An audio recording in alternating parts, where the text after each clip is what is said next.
Olá, galera, mais uma vez estamos aqui, mais um episódio do nosso STBcast. Queria deixar um recado rápido aí pra vocês. Pô, você tá assistindo, já cansou de ver os nossos episódios, então deixa o like gostoso aí, né? Que, poxa, nos ajuda a chegar pra muito mais pessoas. Se inscreva no nosso canal também, aperta aí o subscribe ou inscreva-se, como tiver aí pra você.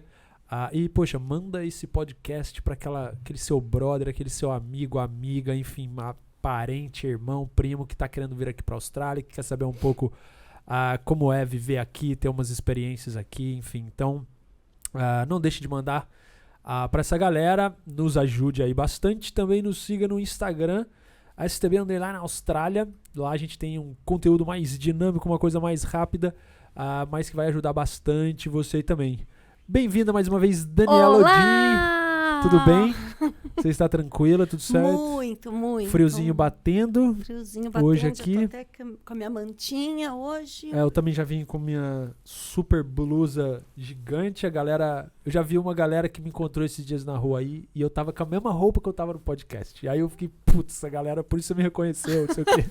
Aí os caras, caraca, você não tira essa blusa? Aí hoje eu vim com outra. Olha, só um pouquinho friorento. Eu não sou muita referência, não. Sempre tô com frio aqui na Austrália. Tirando no verão só, mas enfim. Mas, bom, vamos ao que interessa. Hoje a gente vai falar com um convidado muito especial. A gente tá dando uma sorte danada de receber várias pessoas aqui, cara, que são, assim, fora da curva. E elas vão cada vez mais nos indicando mais pessoas e a gente vai conhecendo mais histórias. E assim, eu vou ficando abismado com a galera que a gente vai conversando, porque isso é muito massa, assim, eu fico muito feliz. Então vamos lá. Mas esse é o objetivo, né? Sim. Quem não é top não entra aqui, vamos combinar. Mas, pô, a gente tá num high level que a régua tá muito alta. A gente é high level. Isso é verdade. A gente só quer passar coisa boa. É isso aí. Eu tô contigo no abro. Então vamos dar as boas-vindas pra esse cara fantástico que a gente conversou um pouco aqui hoje, logo que ele chegou, e o cara é sensacional, que vocês vão conhecer aqui. Bem-vindo, Michel. Obrigado, muito obrigado por me convidarem e é um prazer estar aqui. Obrigada, Michel. Maravilha. Bom, geralmente eu tenho é meio clichê, mas não tem como a gente não fazer isso, né? Mas queria que você contasse um pouco, assim, resumidamente, óbvio, mas se você precisar de tempo, a gente tem tempo aí, take your time. Mas conta um pouco quem que é o Michel, o que o Michel tá fazendo aqui na Austrália, pra galera te conhecer um pouco mais. Tá ótimo.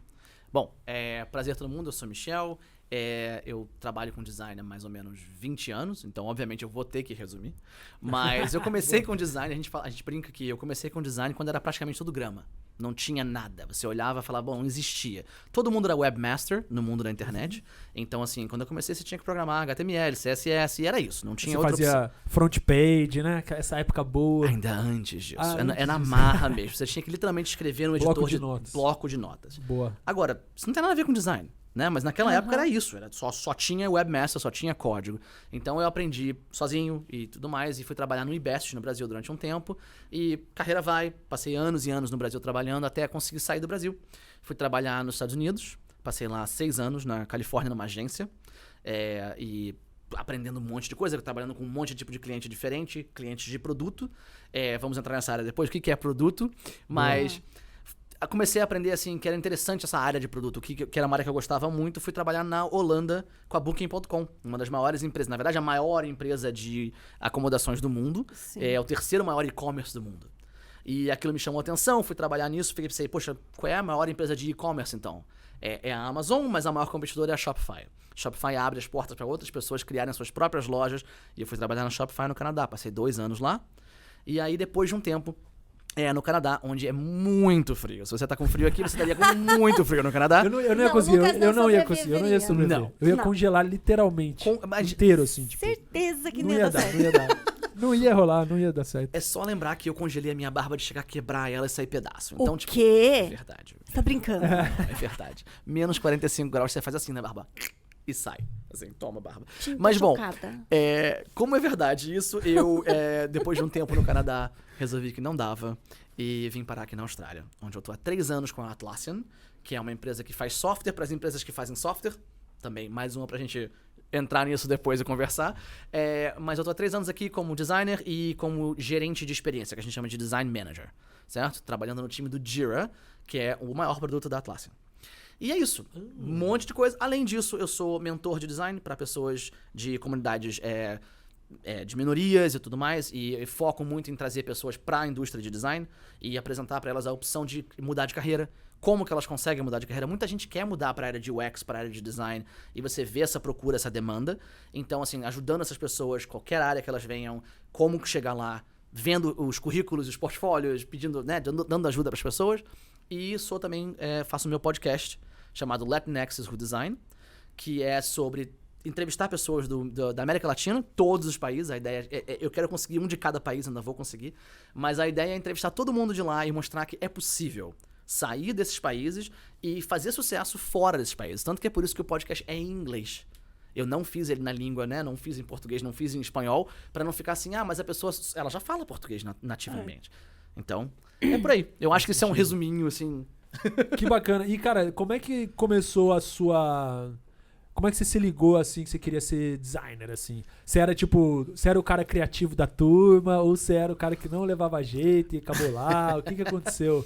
Como é que foi esse processo de descoberta de... Cara, eu gosto disso aqui. É uma ótima pergunta. E eu não era o cara criativo da turma. Bom, eu era o cara criativo da turma, mas não da maneira que você imaginaria. Eu era o cara nerd da turma. Sempre gostei de todas as coisas nerds, filmes e coisas do gênero. E mexia no meu computador desde moleque. Desmontava o computador, montava de novo, ficava brincando com ele e tudo mais. Óbvio que pai e mãe acham assim, meu Deus, não desmonta isso. Mas foi bom, eu aprendi. Eu falei isso até hoje aqui, né?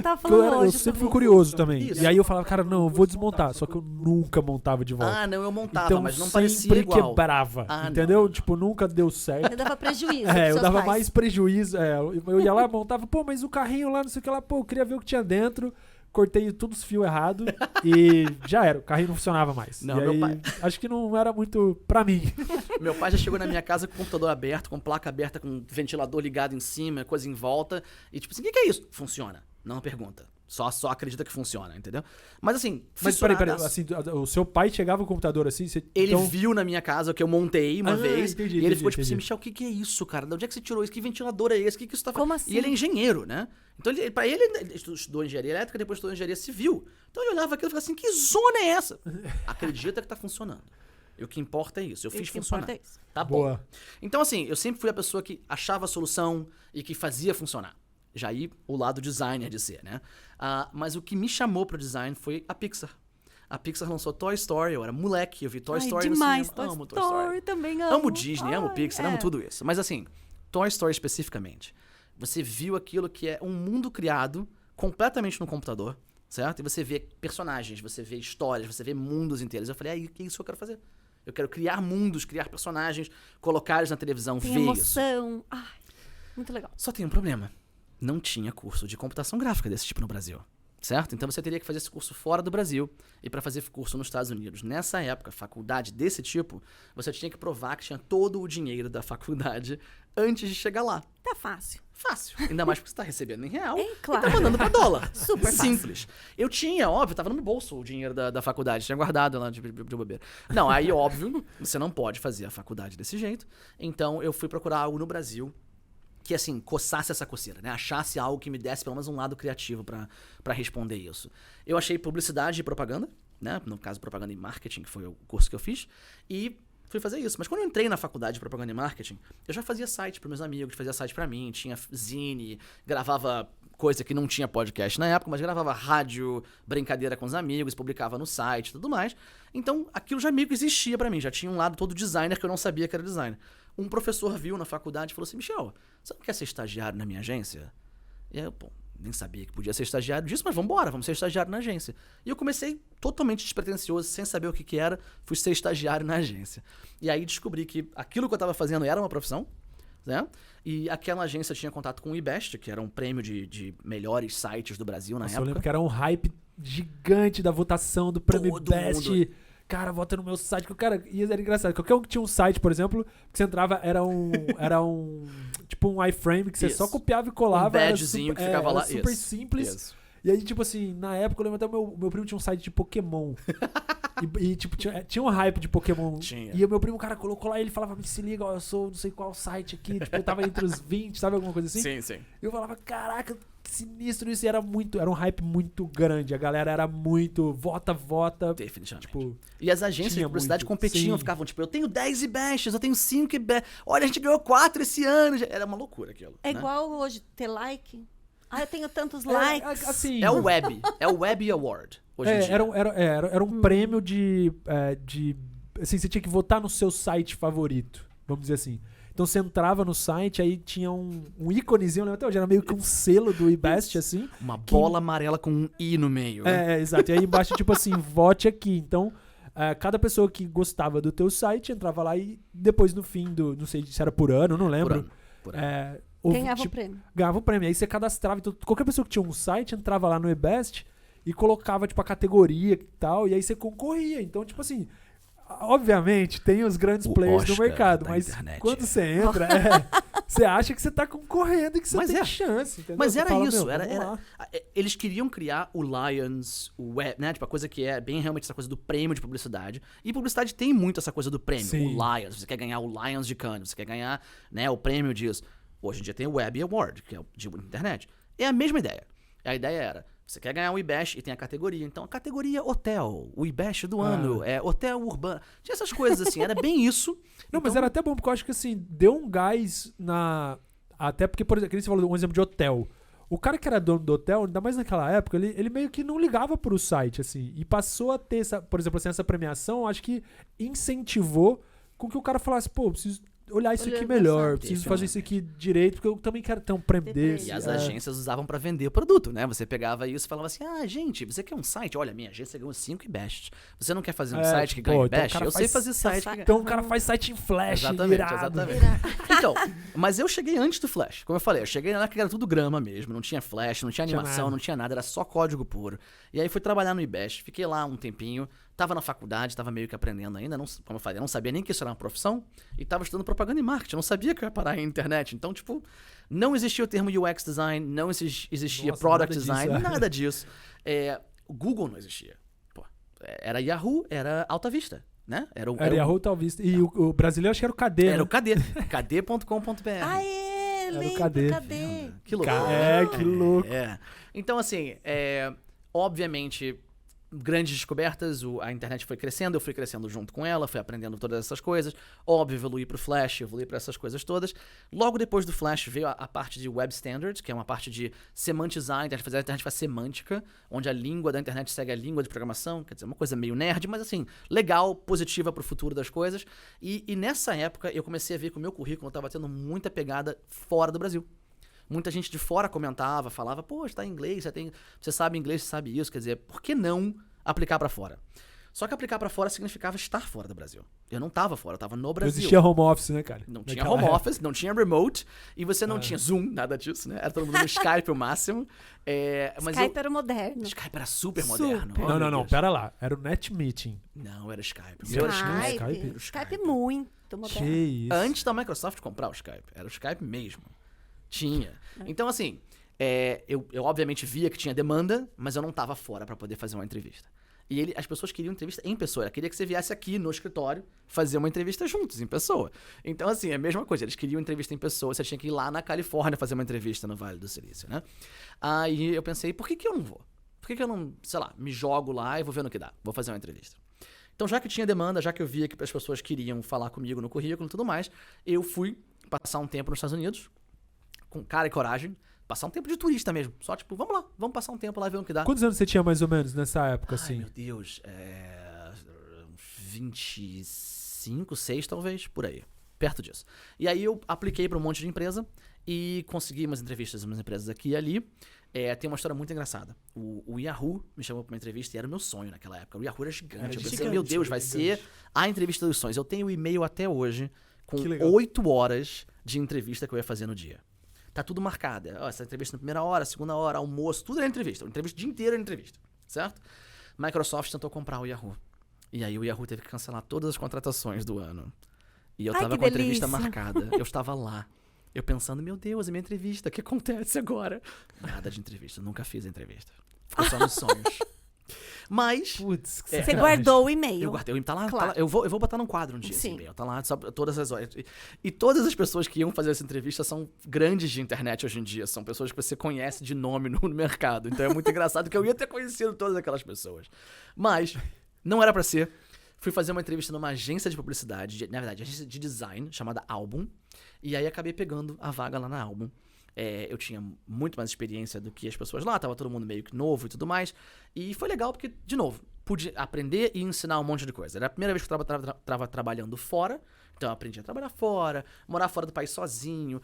No caso, minha mulher mudou logo depois pra morar comigo lá, eu acabei casando na Califórnia com ela, tendo uma filha lá e construindo uma vida, né? Você tá começando tudo ali, aprendendo toda uma vida nova num outro país.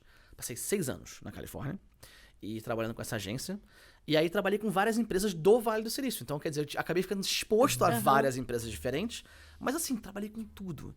Teve uma vez que você tem que fazer um taco de golfe. Beleza, vai fazer um taco de golfe. Aprende aí, se vira. Já jogou golfe? Não? Vai aprender. Vai aprender como é que faz. Skate, site, o que fosse, a gente fazia. A agência de design tem essa vantagem. Você vai botar todos os chapéus possíveis e vai aprender tudo. Certo? Mas eu comecei a ver que o que realmente me atraía eram os produtos digitais. Era a parte mais, assim, site mesmo, entendeu? A parte mais empresas do Vale do Silício, tipo uma Dropbox, tipo esse tipo de empresa. E aí eu vi uma oportunidade para trabalhar na Booking.com. E aí eu fui pra Holanda trabalhar lá. Onde, pela primeira vez, fui chamado de UX designer. Mas aí já com tanto tempo de carreira Quando era isso? Ai, meu Deus. Porque é muito novo o UX design. Eu acho que isso já era 2015, 16, talvez. Então, você foi um dos pioneiros da UX Antes design, um pouco. né? É Foi isso que eu tô pioneiro. pensando. Tipo, É uma das empresas pioneiras. A Booking é uma das empresas pioneiras nisso, né? Ela começou a ideia... E quando a Booking começou a estourar, ela começou a ideia de testar todas as partes do produto em A/B tests. Quer dizer, literalmente mostrar pra você a versão A de um produto, a versão B de um produto e falar assim, agora escolhe qual que você mais gosta, né? Então, assim, a Booking cresceu absurdamente por causa disso. Elas testam tudo. o site, desculpa te interromper, mas Não, assim, manda cara, eu gosto muito de conversar sobre isso, assim, é sério mesmo, porque eu gosto muito dessas coisas de Adoro. empresas de tecnologia e tal. E eu, assim, eu nunca tive uma experiência assim numa Booking, numa Big Tech, vamos dizer. Mas eu escuto a lenda da galera, assim, do meio, porque rola muita lenda, assim, Tem a urbana, assim, né? E, cara, a galera fala que primeiro que o site, ele é praticamente vivo, então o site que eu tô vendo hoje de manhã talvez não seja o mesmo que você vai ver hoje à tarde, porque eles estão É pior do que isso. colocando em teste. É por minuto, mais ou menos, Não. não? É instantâneo. Ah lá. Ao mesmo tempo, tem 1000 Então, a lenda experimentos é real. rodando ao mesmo tempo. Certo? É uma galera de teste AB, é isso? Tipo, testando São 1000 ao cores de mesmo tempo. Então São imagina 1000? assim, isso na minha época, isso quando eu comecei. Então você imagina Então é real 1000 mesmo. testes ao mesmo tempo, certo? São 1000 versões do site para cada versão do site. Multiplica aí, é praticamente impossível de ver todas as versões que existem da Booking.com. Ninguém consegue parar e falar assim, mostra todas as versões da Booking. Não existe. Todas as versões da Booking estão em teste o tempo todo. É vivo, o negócio é vivo, é. Ele não O para. botão aqui tá convertendo o azul, então deixa azul. Aí no minuto seguinte ele passa a converter em amarelo. Então troca, vai pro amarelo. E os caras vão jogando assim o tempo inteiro. A única Muda o lugar de diferença disso é que formulário, a gente faz o seguinte, a gente cria uma hipótese, certo? A gente diz assim, olha, esse botão, se ele tiver mais espaço, ele vai ser melhor pro usuário. O usuário vai conseguir ler melhor, então a gente acha que vai ganhar mais. Ok, criamos a hipótese. Pode ser tão simples quanto isso, pode ser muito mais complexa. E aí a gente lança essa hipótese. Só que a gente diz, olha, nessa página aqui a gente precisa de pelo menos 2 semanas para saber se vai funcionar ou não. Em outra página pode ser um dia, certo? Então a gente coloca isso. Só que, ao mesmo tempo, 1000 coisas estão sendo testadas. Então você tem o botão daqui, a foto dali, o negócio daqui, a logo daqui, tudo ao mesmo tempo sendo testado. A versão que você abriu, a versão que ele abriu, se todo mundo abrir aqui em computadores diferentes, vai ser versão diferente. Abriu um navegador diferente, outra versão. Abriu um telefone, outra versão. Tudo é uma versão diferente o tempo todo. É pra enlouquecer, né? Mas a grande lenda, a lenda que você deve achar que é a lenda dos 50 cores de azul. Os 50 tons de azul, o Google tinha um experimento automatizado, então era mais ou menos como você falou, o sistema mudava sozinho o tempo todo. Eles botaram um sistema de AI, de inteligência artificial, pra testar, e eles queriam achar qual era o tom de azul perfeito pro botão do Google. Botaram 50 testes diferentes. Não tinha nenhum designer mais testando o negócio. Eles não chegavam um designer e falavam assim, designer, qual é a melhor cor pro azul? Não. O computador decidiu a melhor cor de azul baseada na quantidade de cliques que eles pegaram. Eles botavam 50 cores ao mesmo tempo por dia, e aí iam diminuindo até chegar a cor preferida que virou o azul do Google. Essa é a lenda. Mas espera lá, mas essa é a lenda ou é real essa parada? É real essa parada.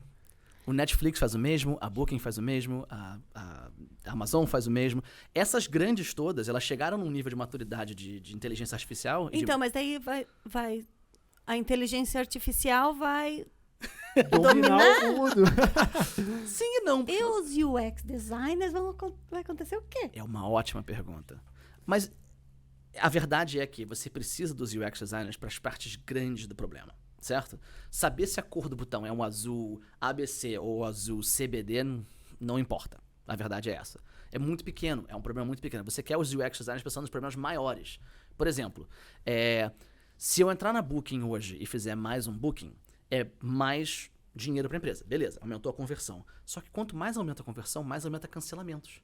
Como é que a gente resolve isso? Como é que a gente diminui cancelamentos? Como é que a gente arranja maneiras de fazer com que a pessoa se satisfaça com o produto, ou que ache como chegar no hotel, ou que ache como... Tem tanta coisa que a gente conseguia fazer que é tão maior do que só o botãozinho, que aí a gente aprendeu a deixar o botãozinho de lado, e isso foi quando os problemas maiores. Automatizar o botãozinho. Exatamente. Uhum. E aí que é o apertar parafuso da coisa, vamos dizer assim. Exatamente. E aí você também faz... Aí começou... Nessa época não existia design systems, que são sistemas onde você cria toda uma estrutura da marca e você coloca, olha, nessa estrutura da marca aqui, as nossas cores são essas, nossas fontes são essas, nossos botões são assim. Não precisa mudar mais nada, o botão é aquele. Agora a gente aprendeu o botão, é aquele. Toda vez que eu preciso pegar um novo botão, eu já sei, tá aqui na minha biblioteca, esse é o botão. Marcas sempre fizeram isso, né? Tipo, a marca... Você não quer que a marca da Prada diga assim, agora eu vou usar logo, escreve aí com Helvética. Não, pô, tem uma marca ali, né? Quer dizer, então, essa coisa foi uma aprendizada. As pessoas primeiro testavam muito, focavam muito, depois aprenderam. Não, parte do sistema tá lá. Essa parte não muda, o sistema existe, né? E a partir do momento que o sistema existe, a gente vai se focar em aprender as grandes dificuldades, as grandes complicações. A Booking.com agora tem hotéis e carros e táxis, né? Quem vem primeiro? Hotel, carro, táxi, avião? Qual parte que aparece primeiro na navegação? É um problema maior. Eu preciso entender esse, né? Qual foto que buca mais? É a foto de banheiro? É a foto da cidade? É a foto do quarto? Cara, tem muito problema pra pensar. Por isso que o analista de dados tá virando uma profissão trend pra caramba também. Porque interpretar esses dados faz... porque é muita coisa pra pensar. É o data scientist que eles chamam aqui, né? Data Science. A gente chama de Data Scientist. A Booking tem um anúncio até hoje rodando pra contratar gente de Data Scientist e eu sou a foto do Data Scientist. Porque tem uma foto minha antiga que eles usaram pra contratação e eu fiquei como Data Scientist. Eu fui colocado no catálogo deles de fotos. Então, se você achar uma foto de Data Scientist e ver essa pessoa, eu sou designer, mas muito obrigado. Caramba, cara. Então, assim, você pegou praticamente todo esse... Praticamente não, você pegou todo... O surgimento de todas essas áreas, especificidades e tecnologias, etc. E aí você foi para Booking, então, fez todo esse aprendizagem até chegar na Atlassian aqui. Como é que foi essa troca depois para cá? Perfeito, é uma ótima pergunta. Bom, na Booking foi a gente chamava de hipercrescimento, né? Hypergrowth, empresas com crescimento gigantesco. Então, durante os 4 anos que eu estava lá, a gente saiu de 20 designers para 200 designers.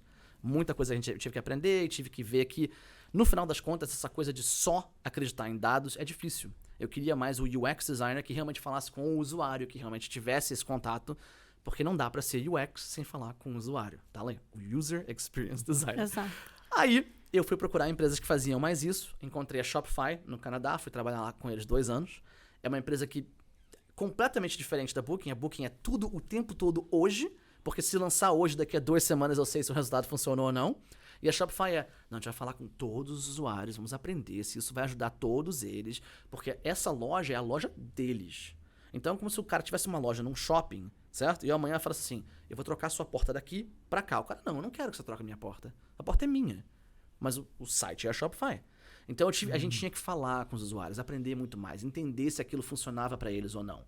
Eles se sentiam mais donos do produto, entendeu? Se sentiam mais assim participando do produto. Foi legal pra caramba que eu aprendi muito esse lado do processo de design com mais com longo termo, né? Uma long-term design thinking.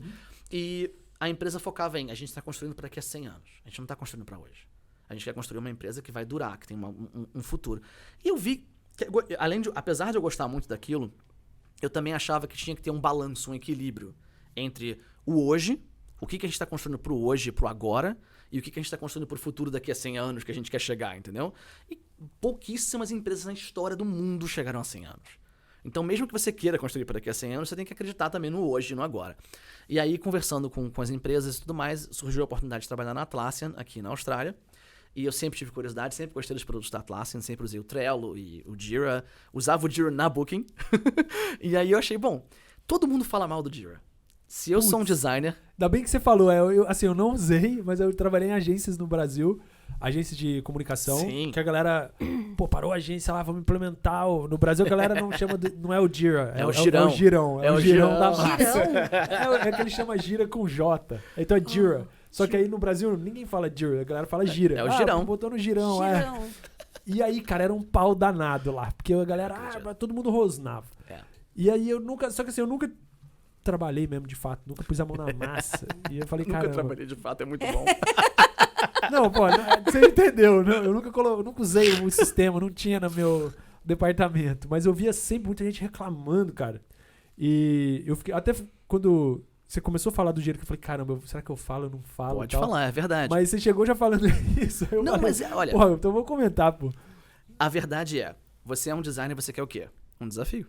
Você quer algo pra corrigir que tenha dificuldades pra você arranjar soluções. O que me atrai é criar soluções pras coisas, certo? Então eu pensei, cara, o Jira é um produto gigantesco, com um mercado gigantesco, tem milhões de pessoas usando. E mesmo assim, muita gente fala mal do produto. Por quê? Vamos fazer ser melhor, vamos arranjar soluções pra ele. Então eu acreditei nisso, eu fui nessa cabeça, certo?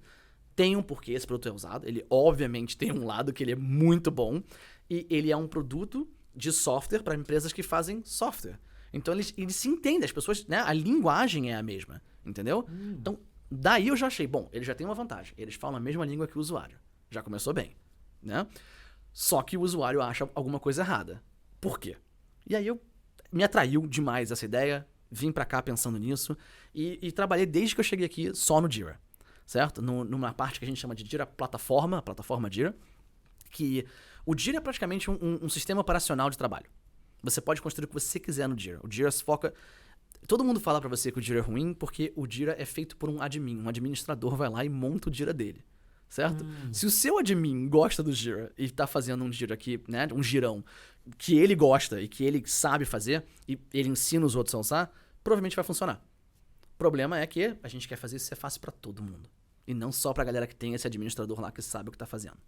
E aí começou a plataforma. A gente quer que a plataforma deixe você ter maneiras, praticamente uns bloquinhos de Lego, onde você constrói o seu próprio Jira, né? E você monta ele pro seu problema e pros processos da sua empresa. Então, cara, o Jira é usado pela Disney, pela NASA, pela empresa de petróleo, pela empresa... Entendeu? O que for.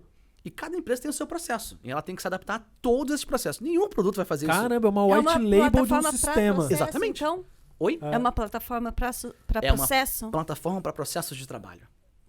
E você pode um ter sistema. processos de trabalho, por exemplo, customer service, né? Você está atendendo a um cliente, recebeu uma ligação, cria lá um ticket no Jira. Você pode ter de software.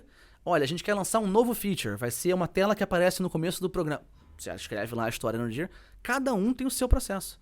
A vantagem do Jira é que ele não dita o processo, ele deixa você editar o processo. E foi aí que eu falei, é muito fácil falar isso, parece, pô, que legal, né? Um produto tão não opinionado, você faz o que você quiser. Por isso que as pessoas às vezes não entendem, porque ele não tá te guiando, ele tá deixando você guiar ele. Mas, cara... Mas aí daqui a pouco vai ter que ter um expert em... E tem, no mundo todo. Existe a profissão administrador de Jira ou expert de Jira, tem...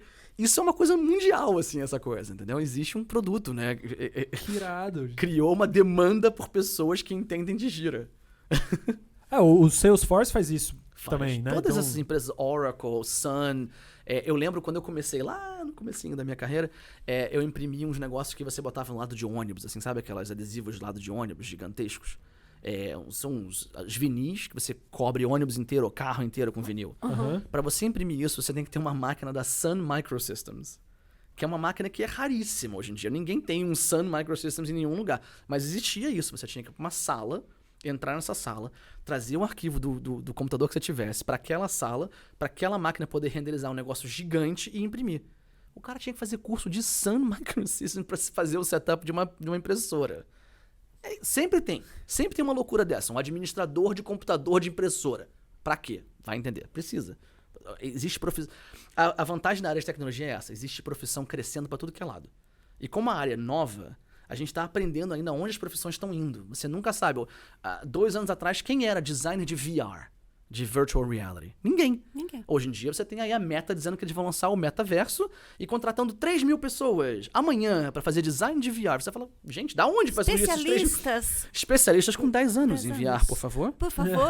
Tipo, Será assim? contratado no mesmo era dia? Era isso que eu ia te perguntar nessa questão, por exemplo, porque você me trouxe uma visão do design aqui que eu pensei...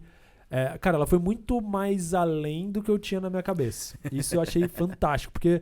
Geralmente quando você fala, o cara é designer e tal, é o pacote Adobe que vem na cabeça e é isso aí. O cara vai trabalhar ali no Photoshop, vai mexer num Premiere, sei lá, alguma coisa nesse sentido. Um InDesign, Illustrator.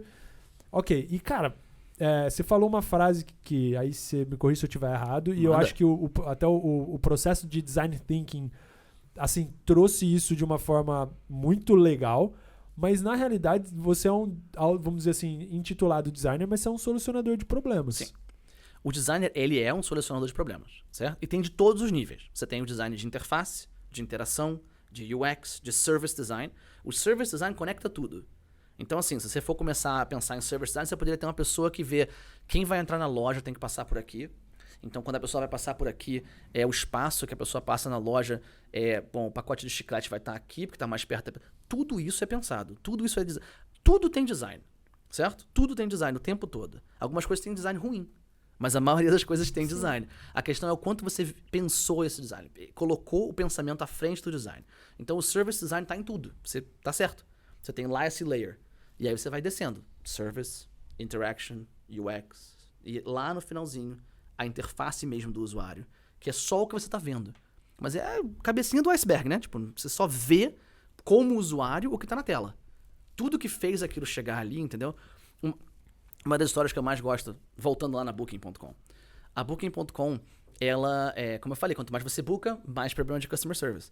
Cara, um dos maiores designs que eu já fiz na minha vida não tem nada visual. Foi ajudar a Booking.com a deixar as pessoas cancelarem quartos que eram free cancellation. Que era no cancellation. Desculpa, não é free cancellation, era no cancellation. Certo? A Booking tinha um slogan, que era Book Now, Pay Later. Marque hoje, paga no futuro, né? Uhum. As pessoas amavam aquilo. Então elas entravam no site e sem ler nada do quarto, eles entravam e bookavam. Porque eles sabiam que eles iam pagar depois. Só que nem todo quarto é paga depois. Tem quarto que não tem cancellation. Certo? Então as pessoas ligavam pra Booking e ficavam reclamando. E aquilo demorava muito tempo pra resolver. Porque você tem que ligar pro hotel, pedir, vai e volta. Né? A gente criou um sistema todo pros hotéis, onde se tivesse passado só 48 horas da reserva e você ligasse pra perguntar e o hotel tivesse aceitado essa tarefa, né, essa função, a gente cancelava de graça. Cara, isso ajudou imensamente o sistema de customer service da empresa, diminuiu os nossos tickets, os nossos problemas absurdamente e não tem um visual no design. Não tem um botão que você clica, você não faz nada. Você liga e fala assim, eu quero cancelar. A gente fala assim, ok, tá cancelado. Acabou, é design. E aí? Fantástico. Design de soluções de problema. Design, mas é o design de serviço. E isso cara, eu acho tão incrível, porque é uma coisa que parece simples e que ela resolve depois em cadeia, porque, sei lá, as linhas ficaram com menos gente ligando, porque isso já, sabe? Ou não tinha mais, sei lá, o tempo de espera diminuiu, esse tipo de coisa. Porque eu imagino o tamanho do trabalho da galera sair lá bucando, literalmente. Óbvio. Que aí, assim, ok, a gente tá acertando muito. E aí, do nada, a galera, tipo, putz, não, vou ter que cancelar. Liga lá. E aí, o que era pra ser bom, né? Tipo, sim, começa a virar um transtorno. E, assim, como é que funciona, mais assim, falando do dia a dia na empresa, como é que funciona, por exemplo, esse processo? Porque, assim, a gente vê a questão do design thinking, assim, eu vejo todo mundo falar, é legal. Como é que é na prática isso, cara? Como é que vocês... porque eu vejo assim, na maioria dos lugares que eu já tive a oportunidade de trabalhar, ou tentado trabalhar com isso, assim, no primeiro ou segundo step, alguém já acha meio... Isso aí é bobeira. Tá, pula isso aí, depois a gente faz e tal. E assim, é uma coisa que eu fico meio pé da vida. Sim. Porque assim, cara, custa a gente fazer isso aqui, o processo, uma vez, entendeu? E aí eu fico pensando, porque e às vezes a gente tem na cabeça de tipo assim, mas lá na Booking, na Atlassian, é fácil. Pô, a ordem vem de cima, o cara tem que fazer, sabe? Esse tipo de coisa assim. Sim, claro.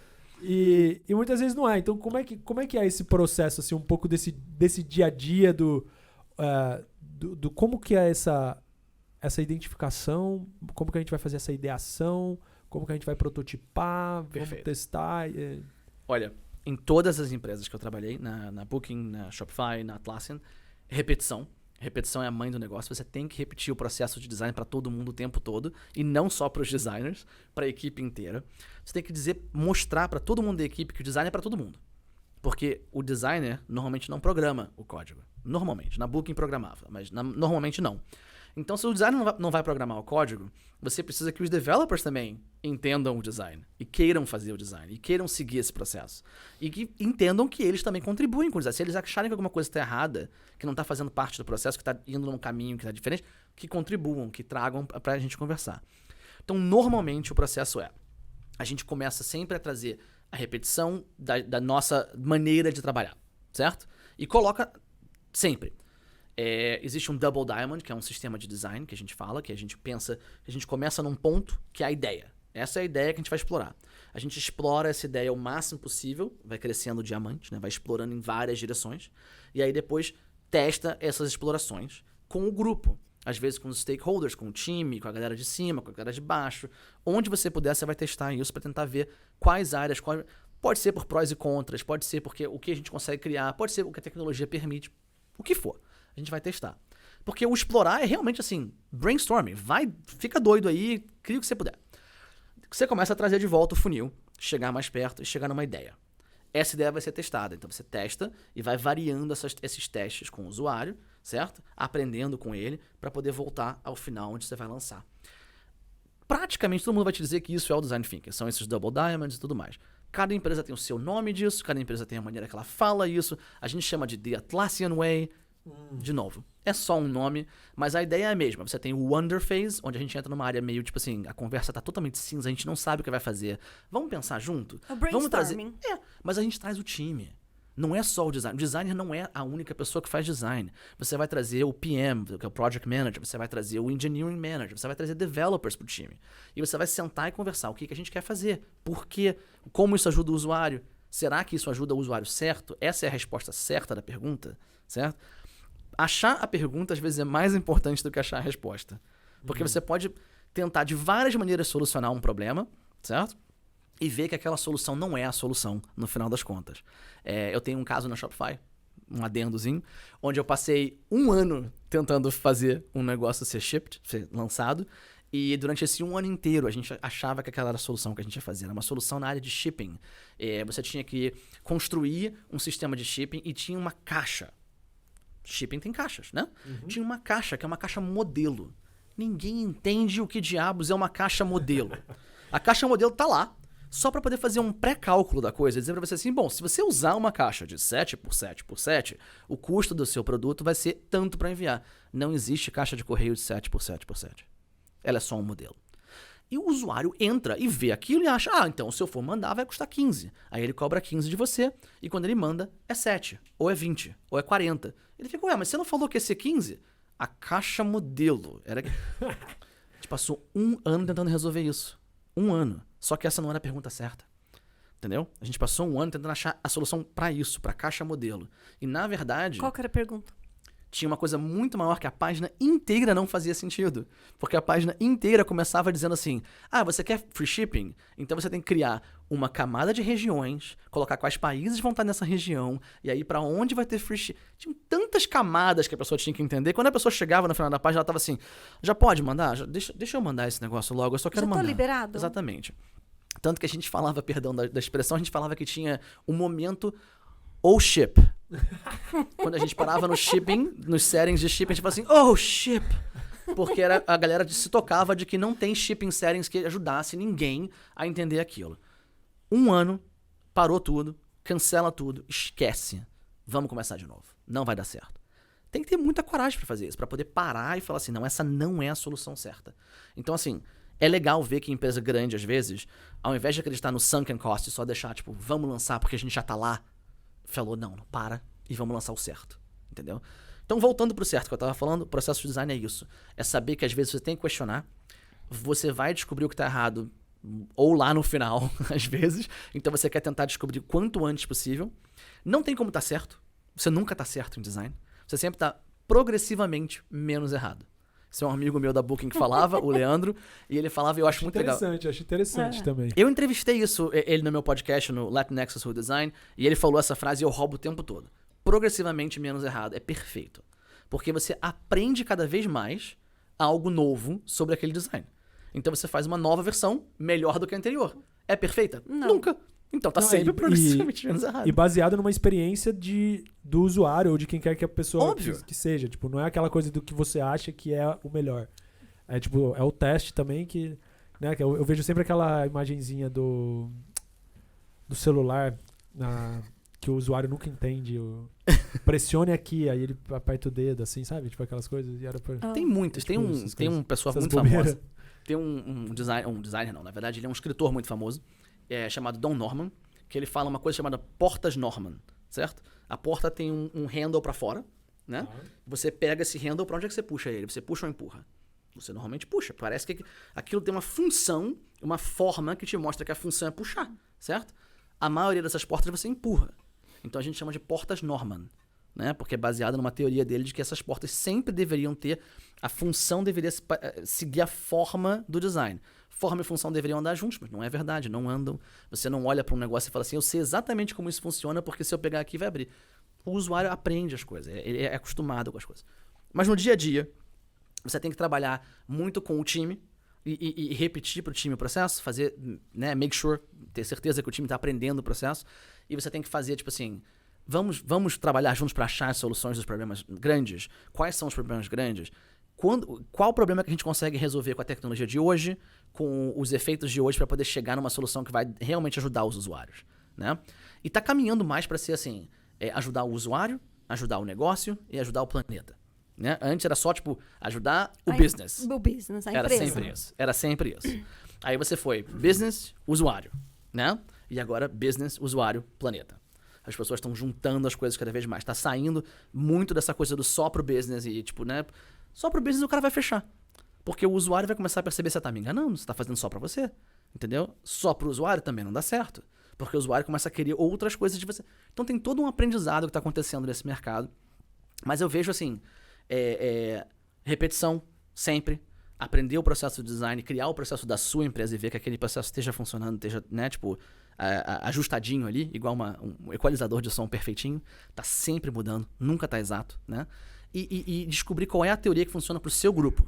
Se o seu grupo é o grupo que tem que fazer tudo hoje, porque amanhã o problema é diferente, você tá lá na Booking e na Netflix e no Google, é isso. Você tem que aprender como que vive nesse mundo de estar sempre no constante. Se você está no grupo de que vou lançar daqui a 10 anos, a Apple fazia muito isso, né?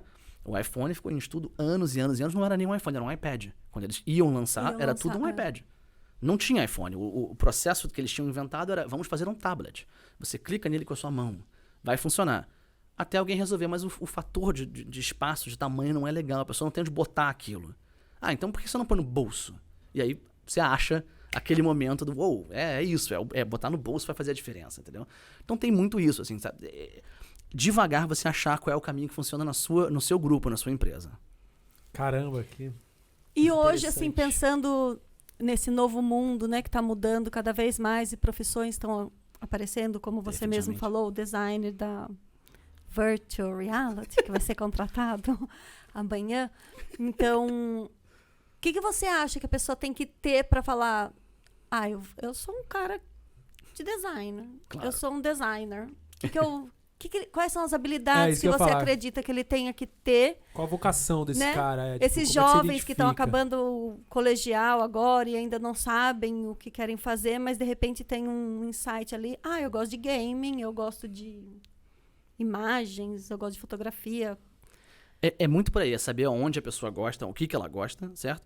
Porque tá tanta profissão que não dá nem pra falar. Certo? Você tem o UX Writer, que também é chamado de Content Designer, que também é chamado de Content Strategist. Você tem o UX Designer, Product Designer, Interaction Designer. Cada um é uma coisa diferente. Gosta de animação? De repente você é um Interaction Designer. Gosta de animação, mas gosta mais de characters e personagens e mundos? De repente você é um Game Designer. De repente você vai pro lado do VR. A galera que gosta mais de gaming tá caminhando pro lado do VR, né? Tipo do virtual. Então, tem aqueles caras que gostam de coding, vai ser um developer. Designer. Pode ser um design engineer. Seria um design engineer, no caso, que é uma mistura do coder com o designer, certo? O design engineer faz muita diferença num design systems. Então, assim, você pega uma empresa maior que tem design systems, eles precisam desse designer com um pouco do sabor de código na mão. É raro. Então, o Steve Jobs falava que ele vivia na interseção entre tecnologia e humanidade, né? Tipo, tecnologia e comunicação. Qual é a sua interseção? Essa é a pergunta para a pessoa que está saindo da faculdade ou do colegial, do que seja. Qual é a sua interseção? O que você... É música com design? Onde vai cair isso, entendeu? De repente o cara tá interface gráfica para produtos de música e de som, lá na Adobe, né? Ou lá Existe um mercado imenso de design para resolver problemas para várias coisas diferentes. Uma outra pessoa que eu entrevistei no podcast chama Ivone Blanco. E ela faz design para livros de biologia e medicina. Ela não é bióloga, ela não é... mas ela ama essa parte de pele e visual. E ela começou a trabalhar com isso. E hoje em dia ela é especialista em como fazer designs para livros de biologia. E ela ensina médicos, porque ela faz os livros, né? Ela ensina médico que tá dentro de você, que você não vê. É coisa de maluco, foi o que eu falei. Onde está a sua interseção? O que faz você diferente? Isso é mais importante às vezes do que eu estudei 3 anos disso, daquilo, outro. Olha, eu fiz propaganda e marketing na faculdade, eu não estudei design. Então, eu não deveria estar aqui fazendo design, certo? Não é isso que importa. O que importa é que com a propaganda e marketing eu aprendi público, alvo, eu aprendi como fazer comunicação, eu aprendi a importância de convencer o negócio, de como investir dinheiro nas coisas. Tudo isso é necessário no design. Então essa é a minha interseção. Eu tenho a interseção do marketing e da propaganda, e eu peguei tudo isso com todo aquele meu lado de gostar de filme, design, produto e cor e tal, e usar no meu dia a dia. O que importa é a pessoa achar a dela, o que faz a diferença no dela para trazer para o produto, né? Para trazer para a empresa, para o currículo dela. Essa é que faz... E eu entrevisto gente todo dia, eu tenho que sempre dizer assim, gente, o que é você? O que faz você? O que você gosta? Eu quero o seu portfólio, eu não quero o portfólio de todo mundo. Eu não quero que seja igual ao de todo mundo, eu quero que o seu portfólio seja seu, eu quero que o seu currículo seja seu, eu quero que fale de você. O que me faz querer contratar, né, o Michel, o que me faz querer contratar o José. Eu preciso saber quem que eu vou contratar e por quê, certo? Porque essa faz a grande diferença no meu dia. Saber só, tipo assim, eu sei lá o Double Diamond. Ok, todo mundo sabe, todo mundo aprendeu o Double Diamond. Todos os designers vão falar a mesma coisa, o processo é o mesmo, as ferramentas são as mesmas. Eu gosto de Photoshop. Cool. Falou. Né? Não tá agregando nada. Não ajudou nada. Entendeu? Então, assim, eu gosto de Photoshop, mas porque eu faço isso e aquilo outro. A minha história me fez gostar disso, daquilo outro. Né? Tipo, o que você traz que é diferente e que é você, é por aí. Eu acho que é achar a sua interseção e colocar ela no design. Tem que ter um toque especial de cada um mesmo, assim, né? De o que eu vou fazer com essas ferramentas. Porque a ferramenta tá aí pra todo mundo, né? A ferramenta muda. O básico é que não muda, né? E as profissões ainda não estão todas descobertas, elas estão sendo descobertas, certo? Então, assim... Cada vez mais, né? É só lembrar que quando eu comecei só existia o Webmaster, né? E hoje em dia tem todas essas, entendeu? E amanhã tem o designer de NFT, e amanhã tem o designer de VR, e amanhã tem o design de som, por causa da Alexa. E você vai ver surgir tanta coisa diferente, certo? Que você vai falar assim, cara, eu nem imaginei que pudesse ser um designer de interfaces de voz. Tem. Tá lá. Na Amazon tem designer de interface de voz por causa da Alexa. Mas há 5 anos atrás não tinha. Não tinha. O que você traz eu tenho uma vontade, eu tenho um desejo e eu quero trazer isso pro mercado. Traga o seu desejo, mostra o que você tem de diferente, né? Tipo, o que você contribui. Bom, então uma bela de uma dica. Se a galera que tá querendo, sei lá, começar nessa área, explore o máximo que você... daquilo que você acha que você faz bem ou fora da caixa, enfim... Mesmo que seja qualquer coisa, falar, mesmo que seja desenhar, riscar, enfim, dobrar, sei lá. Mas é isso. É um leque de... Isso é interessante, porque assim, a gente, até falando um pouco aqui, agora mais específico assim da Austrália, acho que é interessante a gente estar contigo aqui justamente para trazer isso, porque a gente vê muitas vezes, essa mesma questão do, putz, o graphic designer, como se ele fosse tudo que... O que você acha, assim, dessas oportunidades para essa galera aqui? E para quem tá aqui, sei lá, veio do Brasil, tá aqui como um estudante, como a gente sempre vem para cá, a grande maioria sempre vem para cá nessas condições e tal, que, assim, já até identificou essa vocação, vamos dizer assim, ou já tem o portfólio dele, por mais maluco que seja, e que acha que isso é legal. Então, assim, tenha o seu portfólio de uma forma única, mesmo que você ache que as suas coisas são malucas, às vezes elas não serão, elas vão ser aproveitadas. O que você recomenda, assim, para essa galera entrar no mercado de fato? A gente sabe que tem, isso era uma coisa que também que a gente acabou passando um pouco mais rápido disso, mas a gente sabe que tem essa questão do idioma, não tem como fugir, é uma coisa que a gente sempre fala aqui para todo mundo. Mas o que você acha, assim, que... Porque, assim, cara, como é que eu vou te levar um portfólio, sabe, como é que eu vou eu cheguei aqui, eu não conheço ninguém, o que eu faria pra eu entrar no mercado de alguma forma, assim, aqui assim, o mercado australiano, vamos dizer assim. Olha, a gente tá numa época que é maravilhosa. Eu comecei na época que você tinha que bater na porta mesmo, levar portfólio em pessoa. A gente tá numa época maravilhosa pra isso. O mundo é remoto. Tá todo mundo remoto. Você tem Zoom, você tá pronto pra fazer uma entrevista. Você tem um site, você tá pronto pra mostrar seu portfólio. O negócio tem que ter o portfólio online, tem que estar com o resumo atualizado, tem que checar o inglês. Tem uma ferramenta chamada ATS Resume Checker, certo? O ATS é um Applicant Tracking System, para checar se o seu currículo vai ser lido pelos sistemas e vai ser entendido por eles. Testa, põe o seu currículo nos negócios, testa primeiro. Primeiro não é portfólio, primeiro é currículo. Então a pessoa tem que estar com o currículo em inglês e testado. Se ela testar um ATS... Peraí, vamos lá, ATS Resume Checker. Currículo, checador de currículo. Beleza. O cara botou isso lá. A gente vai botar na descrição aqui, galera, pra vocês. O que eu uso é o Resume Worded. Você joga lá de graça, ele te dá a versão gratuita, não precisa nem pagar pela versão profissional. Checou, ele vai te dizer, olha, o produto, né, normalmente vai ler 70% do seu currículo. Tá bom, tá beleza. Ele vai te dar uma nota do seu currículo, vai te dizer quanto ele vai ser lido, e aí você vai ter uma base para poder saber, ok, eu posso mandar. Eu estou em 80%, 70%, vão conseguir entender o meu currículo. Já começa por aí. Tenha um portfólio. Tenha um portfólio online, de preferência, certo? E de preferência feito profissionalmente. Cheque se está tudo escrito direitinho, né? Mas não sei como fazer isso, Michel. Não tenho noção de como fazer isso. Hoje em dia, de novo, tá fácil. Você tem YouTube para fazer, você tem Webflow para fazer site de graça, você tem várias opções para sites né, por aí pelo mundo. E não só isso, você tem mentores dispostos a conversar com você. Como eu falei, eu faço parte de um grupo de mentoria que chama Career Foundry. É pago, mas existem gratuitos. O ADP List, que é um grupo gratuito, chama Amazing Designer Peoples. ADP List. Você entra lá, você acha gente do mundo inteiro, até que fale português, para poder olhar o seu currículo, para poder falar com você. Eu sugiro se desafiar e procurar alguém que fale inglês.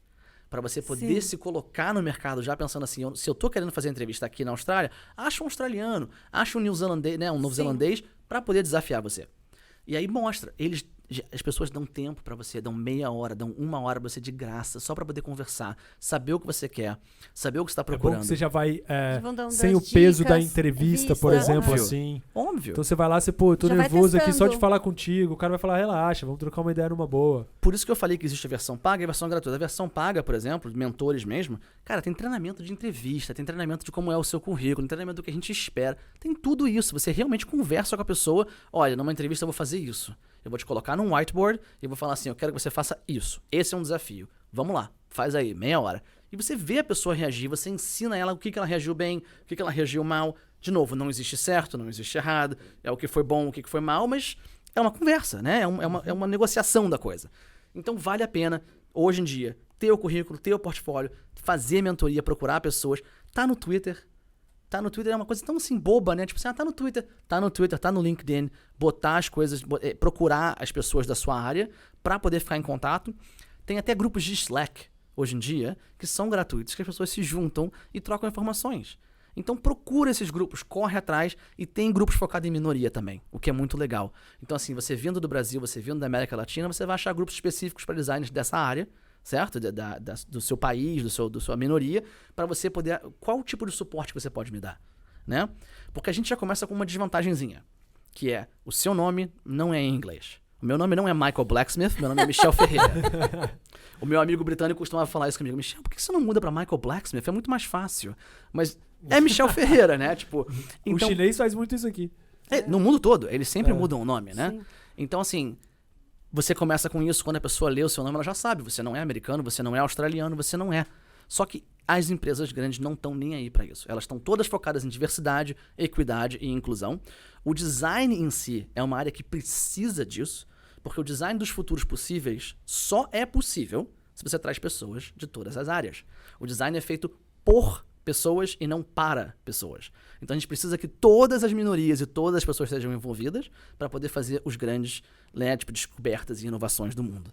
Então, isso é fantástico, né? Nossa. todo... O mundo aqui, ó. É Todo lindo, mundo né? ali junto. É lindo. Mas é a realidade dessas empresas, tá? Assim, na Booking eram 100 nacionalidades no mesmo prédio em Amsterdã. Era você poder estar todo dia falando com o seu time. Tem um russo, um alemão, um chinês. E é todo mundo de um lugar É diferente. mais globalizado que isso, não tem. Não tem como, né? Mas e essas empresas precisam disso. Porque a pessoa que está do meu lado vai estar usando o site em chinês. A pessoa que está do meu lado vai estar usando em alemão. Ela vai estar vendo o que está errado em cada língua que a gente usa. O site tinha 42 línguas. Você precisava todo mundo usando na língua nativa dela, certo? Ter essas pessoas faz a diferença. De novo, as nossas empresas aqui, focando na Austrália, elas estão procurando a mesma coisa. Quando elas querem globalizar, quando você tem um Google aqui, você tem Facebook aqui, você tem Google aqui, você tem as empresas de NBC, Universal, essas coisas todas, elas precisam que as pessoas estejam para fora, colocando trazendo o lado delas, e já é um diferencial que você tem, certo? Enquanto você perde com o nome, você ganha com o fato de que você é o diferente. E que às vezes eles precisam do diferente, eles precisam do unique, né? Para poder ter aquele... O que você tem que os outros não têm? Por que eu quero você ao invés daquela outra pessoa? Bom, eu trago toda uma experiência vivida do Brasil e de ter passado por todas as coisas que eu passei, então isso é novidade para eles precisam disso, certo? Não é todo mundo que viveu o IBEST e o IG lá no Brasil. Tipo isso. Isso, é real, vai além, né? Não tipo, é todo mundo que cortou grama no design. Com chegou certeza. lá, era tudo mato. Era tudo mato. Era tudo Tudo mato. mato. Não, a gente conversou aqui com um cara muito fera também, ele chama Mário Trapé, engenheiro, etc e tal, e aí a gente fez a mesma pergunta pra ele, porque ele chegou aqui e super desenrolou com outra área, outras coisas, mas o cara super desenrolado. E aí eu falei pra ele, mas como é que você arrumou essas coisas aí? Aí ele falou, pô, eu fiz um portfólio, cara. Eu fiz um CD-ROM, assim. É isso mesmo. Eu falei, caraca, tipo, ele nem é da área, vamos dizer, do design, vamos dizer. E o cara fez um portfólio dele, ele falando, poxa, eu até perguntei, fiquei curioso, né? Porque eu falei, o que tinha lá no portfólio. portfólio? Porque você é engenheiro. Ele falou, não, cara, tinha eu arrumando umas máquinas, eu mostrando pros caras o que eu sabia fazer, como que eu consertei tal coisa ou outra. Eu virei e falei, pô, que cara esperto, velho. Tipo, porque ele pegou o melhor dele ali. Óbvio. E, meu, aí rapidamente... Se vendeu, né? Exatamente. Isso vendeu super bem. Mas hoje em dia tem tanta oportunidade pra isso, né? Tá YouTube aí, Instagram aí, e como eu falei, sites que fazem site. Webflow.com, vai lá e faz o seu próprio site. Wix.com, vai lá. Tanto site pra você fazer o seu próprio site, pra você poder mostrar o que você tem, né? Tipo, foi o que eu falei, quando eu comecei eu tinha que aprender o código, ir lá ler o código dos outros, falar assim, isso aqui adiciona uma imagem, olha que legal, aí bota a imagem. Isso aqui faz isso, quer dizer, é difícil, né, cara? Hoje em dia tá fácil, é só vontade. Isso que eu ia falar. Então acho que o primeiro ponto é encarar o que você quer, assumir aquilo e ir atrás. Se preparar. Então aí tem essa preparação toda que você falou, do currículo, do portfólio, e que a gente tem diversas ferramentas e esse contato com pessoas que já fazem aquilo, para poderem treinamento ali, se aprender um pouco mais e tal, etc. E agora uma coisa também que você tinha me falado, que a hora que você chegou aqui, foi uma das primeiras coisas que eu perguntei, tem que estar aberto para mudança. Óbvio. Sempre. A única constância é a mudança, né? Foi a primeira frase que o Michel me falou na hora que ele chegou aqui, que a única constância é a mudança. E olha que, tipo, paradoxal isso daí, tipo... E é mais pura verdade.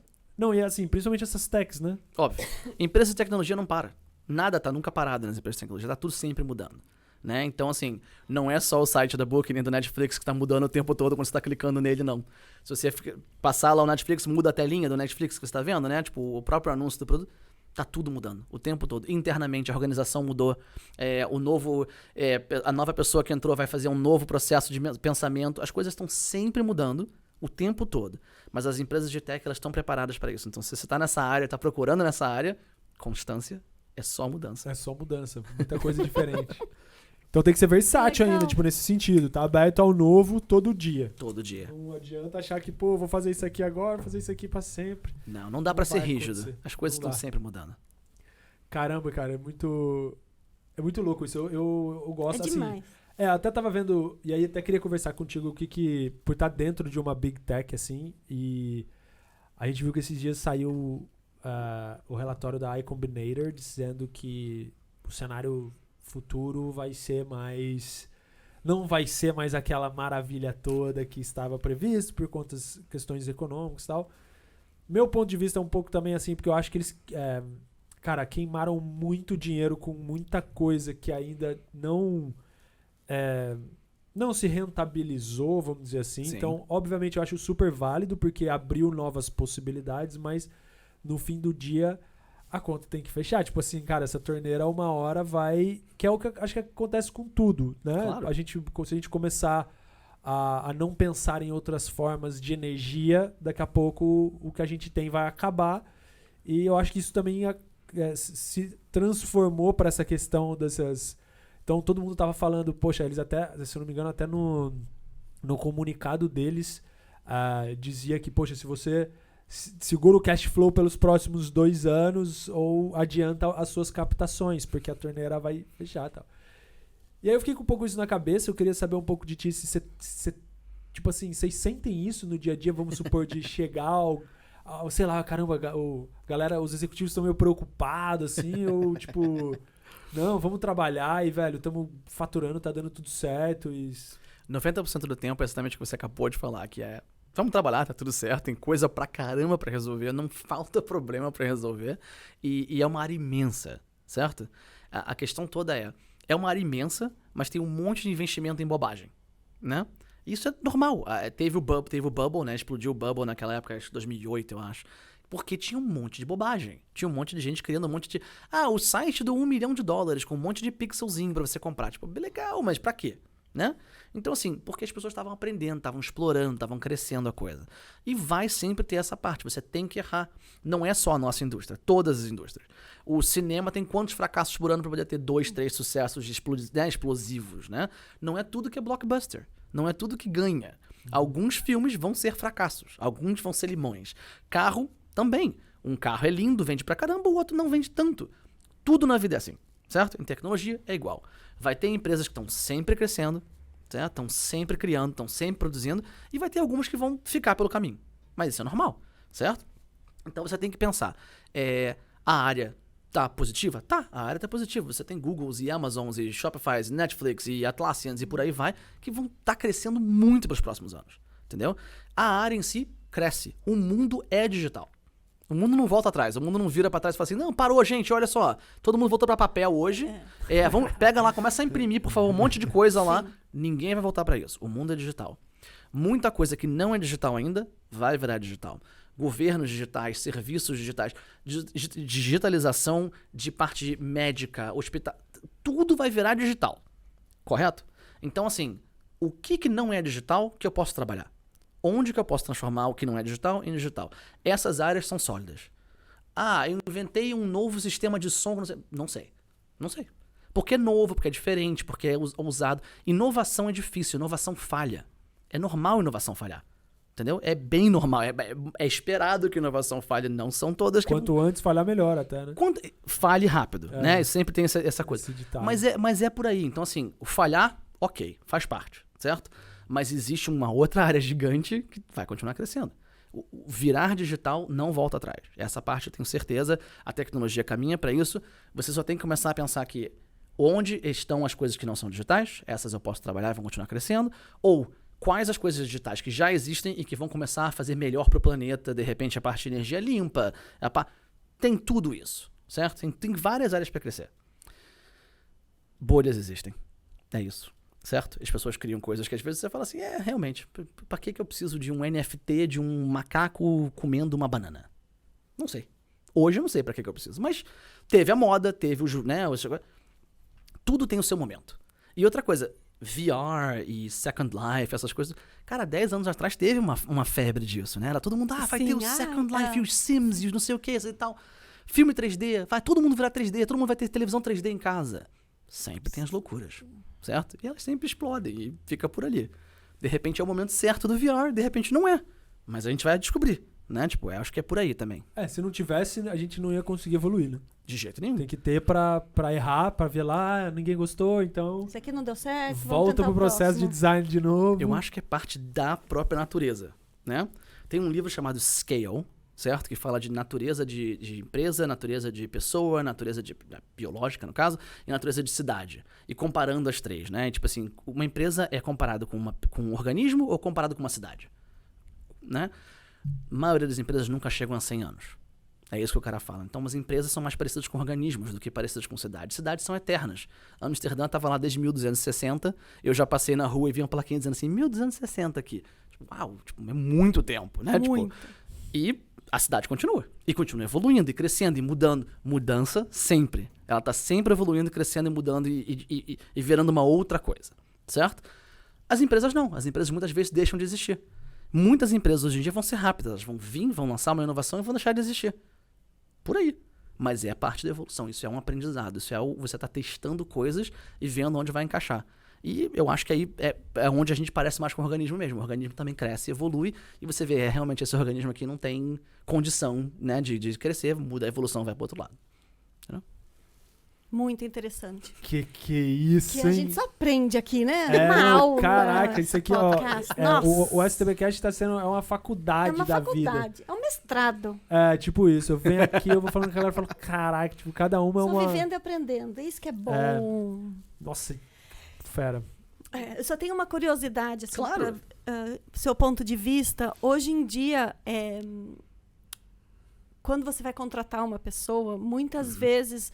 Você analisa antes, né? Você analisava aquela pessoa só pelo currículo nu e cru, pelos skills que ela tinha ali. E se era uma pessoa antissocial, que não gosta de conversar, mas, digamos, é o tal nerd tradicional que vai lá, sabe, todos os códigos, vai fazer e tá tudo certo. Muitas vezes aquela pessoa era contratada. Sim. Hoje, isso, do meu ponto de vista, só que eu não sou da área de tecnologia, pode ser que eu esteja falando besteira. Está mudando um pouco, né? Então, as empresas estão buscando pessoas que tenham um pouco mais de soft skills e interpersonal skills, que saiba como que eu vou trabalhar com um time, Sim. né? Para o cara que faz o código, que faz o design, enfim. Como você vê isso, essa importância desses jovens que estão saindo hoje de um colegial, estão começando a faculdade, entender a importância disso. Sim. Porque hoje o mundo, né, essas crianças que ficam só ali, ó, igual a gente brincou no TikTok, né, não falam, não conversam, tá tudo certo, mas se eles não entenderem a importância de você conseguir se comunicar com outras pessoas que têm outros interesses, Sim. Como que elas vão sobreviver no mercado? Comunicação é a alma do negócio, né? Sempre. Você precisa Sim. saber se comunicar. Você não consegue trabalhar com outra pessoa se você não se comunica. A não ser que você trabalhe sozinho o tempo todo. Então, eu acho que a pergunta é completamente válida. Na minha área, especificamente em design, é uma das partes, né? Você tem que saber fazer, e tem que saber mostrar, e tem que saber vender. Então, se você não souber nem mostrar, nem vender, você não se comunica. Você só sabe fazer, Sim. Você não consegue participar da conversa. Mas, assim, as empresas de tecnologia, normalmente, hoje em dia, estão caminhando para um lado onde elas aprenderam um pouco com o passado. Onde você tinha muito aquela pessoa que era... Se você souber fazer o código, e você deliver, e você entregar, e você lançar as coisas, tá bom. E algumas falhas grandes, com grandes empresas, fizeram com que eles aprendessem que não pode ter pessoas que simplesmente não querem trabalhar em grupo. E aí criou-se várias coisas como Culture Fit, onde você entrevista pessoas para saber se você se encaixa com os valores da minha empresa. Então, eu sempre recomendo às pessoas, quando eu falo com a mentoria, eu sempre falo, olha, procura o valor que a empresa diz que é o valor dela, o que ela acredita, certo? A Atlassian tem os valores publicados no site, a maioria das empresas tem. Você entra lá na parte de carreiras, está lá, os valores que a gente acredita são tais, certo? Você vai ver que se você lê aquilo ali, é aquilo que eles esperam de você no dia a dia. Então o nosso é play as a team. Não é só porque você tem que brincar. Não, é porque a gente espera que você brinque, mas participe como um time. Um time, todo mundo joga junto. Um time, quando joga basquete ou futebol ou o que seja, tá jogando em conjunto. Não é o cara que tá lá na frente, que é o atacante, que faz todos os gols sozinho, não. Alguém tem que chegar com a bola pra lá. Se a bola, não faz o gol. Se a bola não chegar lá na frente, ninguém faz gol, né? É meio óbvio isso. Mas não é óbvio pra muita gente. Isso. Por isso que tá lá. E por isso que a gente repete. Entra naquele lado da repetição. Tá lá, mas tá na nossa camisa também. A gente ganha uma camisa dizendo play as a team. A gente ganha uma camisa dizendo os outros valores todos da empresa. Pra você poder lembrar aquilo, entendeu? Pra você poder repetir aquilo. Pra aquilo fazer parte do seu dia a dia de uma maneira que você entenda que a gente tem uma entrevista especificamente sobre os valores da empresa pra ver se você entende eles e qual que você mais gosta. Certo? Porque a pessoa não quer ver só se você leu os 5. Sim, você leu, mas você entendeu? Você entendeu o que significa? Por que você gosta desse? Qual é o motivo? Me explica como você usou ele no dia a dia, certo? Então é esse tipo de coisa a maioria das empresas está fazendo. A única dificuldade com isso é que culture fit tem um problema, é que quando você lida com minorias e com grupos de diversidade e equidade, algumas pessoas não gostam quando você fala de culture fit, porque significa que eu quero contratar alguém que é parecido comigo, certo? Eu quero alguém que age e pensa como eu. Então rola um certo bias ali, né? Uma certa, tipo, eu só quero o que é igual, entendeu? Então, esse lado é perigoso, de ser só o todo mundo igual. Se tá todo mundo fazendo errado nessa empresa, vai todo mundo contratar pessoas que fazem errado nessa empresa. Esse lado né? Mas aí vale a pena pesquisar a cultura. Tem sites como Glassdoor e LinkedIn, onde as pessoas publicam, tipo assim, como é viver nessas empresas. Tem um appzinho chamado Blind, não sei se você já ouviu falar, que a galera de dentro das empresas fala como é trabalhar nessas empresas, mas elas falam assim, sério, elas põem fogo no... Joga ali na mesa. Total, assim, é queimação geral. Mas você lê sobre, você descobre. Se você quiser descobrir, você descobre, entendeu? E eu tenho um amigo americano, afro-americano, que ele sempre diz o seguinte, eu sempre procuro um afro-americano na empresa pra falar. Eu sempre procuro alguém que pelo menos pareça ou que tenha alguma coisa culturalmente ligada comigo, que eu vou achar assim, você, me diz aí como é que é trabalhar lá dentro. Como é que é o seu dia a dia de verdade? Procura, gente. No LinkedIn, no Twitter, as pessoas vão falar com você. Elas estão todas abertas a conversar. Alguém no mundo vai te dar 30 minutos, 15 que seja, pra você dizer assim, tá, me diz aí como é que é trabalhar na Atlassian. Me diz aí como é que é trabalhar no Google. Me diz aí como é trabalhar na Microsoft. Alguém vai falar. Então, eu acho que vale a pena isso, perguntar. E quando a pessoa perguntar, ela vai ver, olha... Você não tá falando, você não tá, tipo, agindo. As pessoas vão te dar esse feedback também, entendeu? Mas os valores estão sempre lá pra isso. E estão sempre lá pra ajudar, guiar você a entender assim, é isso que eles esperam, então eu tenho que agir daquele jeito. E no dia a dia eu vou ter que agir assim. Porque é isso que tá lá. Todo mundo acredita, senão não vale a pena ir. Ainda mais se você for mudar de país pra isso. Se prepara. Porque mudar de país pra chegar lá e falar assim, não, mas agora eu não quero seguir esse valor, não. Aí é um pouco mais difícil, né? Um bocão. Muita conversa boa. Não, demais. Eu acho que, poxa, só essa última pergunta sua foi uma aula. Já tem um spoiler de como é uma entrevista na Atlassian, o que tem, o que não tem. Então, se você foi esperto, ninguém viu. Se for esperto, já sabe como se preparar um pouquinho mais do que antes. Bom, mas eu acho que é isso. Queria agradecer muito, Michel, pelo seu tempo conosco de poder vir aqui e falar um pouco pra gente assim, abertamente dessa vivência, dessas experiências e do quanto isso contribuiu na tua formação e onde você tá hoje. Eu sou meio... Eu fico assim, caramba, tal. Às vezes eu fico pensando... Tá aqui babando, Michel. Eu paro assim, eu falo, caraca, que massa. Porque eu acho muito legal essas histórias, eu gosto muito de ouvir isso. E, poxa, só agradecer mesmo a galera que tá, acho que no Brasil também, acompanhando e podendo saber um pouquinho mais disso. Eu acho que a gente consegue mostrar que é possível sim. A gente tem que realmente enfrentar, meter a cara e, poxa, mas... eu vou entrar aqui, aprende um pouco mais, vai pelo outro lado, tenta fazer diferente, enfim, se mexe que a coisa vai acontecer, a coisa vai tudo caminhar para isso. Acho que, pelo menos eu penso sempre nisso, nessa questão de atitude, é o carro-chefe, é o que vai puxar e depois lá da gente vê depois e corre atrás do prejuízo, assim. E, bom, acho que é isso. E, cara, muitíssimo obrigado mesmo, assim, por ter vindo. Nossa, aí. Essa troca de informação, basicamente, quem tiver interesse em assistir esse podcast inteiro, com todas as dicas que você nos deu, muito obrigada. Imagina, eu que agradeço o convite. E como eu falei antes, é exatamente esse o propósito do meu podcast, né? Do Bias, Not Bias e do Latinx for Design. Os dois são focados em trazer pessoas que querem o mercado e que acreditam que podem fazer e ver que é possível. E ver que não é possível pra mim, não é possível pra super-herói, é possível pra qualquer um. Qualquer um. Tem que querer, tem que ter vontade, senão não chega lá. Sim. Do céu não vai cair, né, Michel? Do céu não vai cair. Não se ganha na loteria sem comprar o ticket, né? Exatamente. É verdade. Gostei desse ditado também.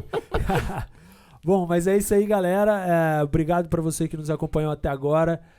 Clica aí no botãozinho se inscreva no nosso canal. Então clica aí no inscreva-se ou subscribe. Não sei como é que vai aparecer para você. Cara, senta o dedo no like aí e dá um share para aquele seu amigo que tá no Brasil e que você sabe que ele é designer, ou às vezes ele fala, tô aqui fazendo essa parte do design, mas eu não gosto muito, eu queria mudar um pouco. Então acho que é um conteúdo que vai abrir a cabeça dele para ver que dentro dessa área tem infinitas possibilidades. Exatamente. E conte conosco aqui na Austrália pra gente poder te ajudar a vir pra cá, tanto melhorar teu inglês, estudar design aqui, conhecer o Michel, ficar amigo dele também e encher o saco dele lá, Michel, me ajuda aí, tô precisando. Não, mas assim, tô brincando, mas falando sério, contar com a mentoria, com todo o trabalho que o Michel faz, que vocês já perceberam aqui o quanto que isso é importante e o quanto que isso ajuda. Então, já, compartilha pra todo mundo, nos siga aí, nos siga também no Instagram, STB_Austrália. Daniela Odin, mais uma vez. Valeu. Muito obrigado. Só aprendizado nesse podcast. Só aqui é só pancada. Só pancada. É só assim, você fica assim, eu pego o Lightyear pra ir pra casa e eu fico assim, caraca, só lembrando. Mas é isso aí, galera. Valeu. Muito pessoal, obrigado. Muito obrigada. Obrigada, Michel, de valeu, novo. Michel, por ter mais uma vez. dividido tanto conteúdo aí legal com a gente. E é isso. Um abraço. Até mais. Tchau, tchau. Tchau.